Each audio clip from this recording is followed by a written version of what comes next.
మేము UG students అయినప్పటికీ మాకు లాస్ట్ ఇయరే ఇది ఓయూ నుంచి డివైడ్ అయ్యి మాకు సపరేట్ యూనివర్సిటీ అయింది. సో ఇప్పుడు పాయింట్ వచ్చేసి ఏంటంటే మా పీజీ అంటే మా సీనియర్స్కి హాస్టల్ ఉస్మానియా యూనివర్సిటీలో ఉంది. అక్కడ మెస్ ఇన్ఛార్జ్ అయిన వినోద్ అని ఆయన సో మా సీనియర్స్ తోటి చాలా మిస్బిహేవ్ చేస్తున్నారని ఒక కంప్లైంట్ వచ్చింది.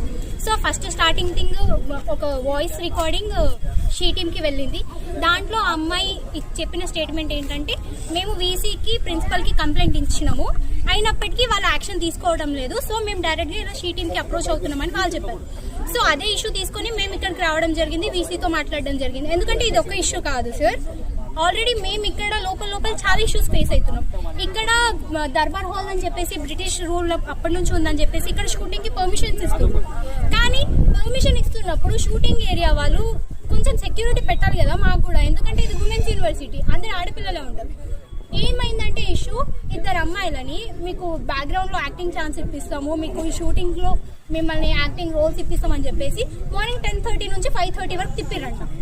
ఆల్రెడీ వాళ్ళిద్దరు క్యారవాన్స్ లో డ్రింక్ చేసి ఉన్నారు. అక్కడ అటు సైడ్ 5:30కి ఎవరు ఉన్నారు సార్.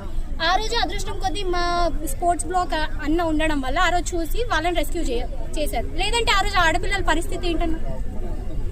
సో ఇలాంటివి ఫర్దర్ గా జరగకుండా ఓకే మాకు బడ్జెట్ లేదు, మేము ఇన్ఫ్రాస్ట్రక్చర్ కోసం లోపల అన్ని ఫెసిలిటీస్ కోసం మాకు బడ్జెట్ కావాలి, దానికోసం మీరు షూటింగ్ ఇస్తున్నారు ఓకే, బట్ మాకు కూడా సెక్యూరిటీ కావాలి.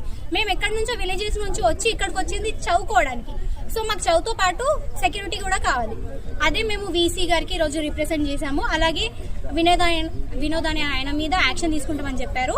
దానికి మేము చాలా థ్యాంక్స్ చెప్తున్నాం వీసీ మేడంకి. అది ఎంత తొందరగా అయితే అంత తొందరగా యాక్షన్ తీసుకోవాలి. అండ్ ఇలాంటివి రేపటి రోజున పునరావృతం అవ్వకూడదు అనేది మా పాయింట్.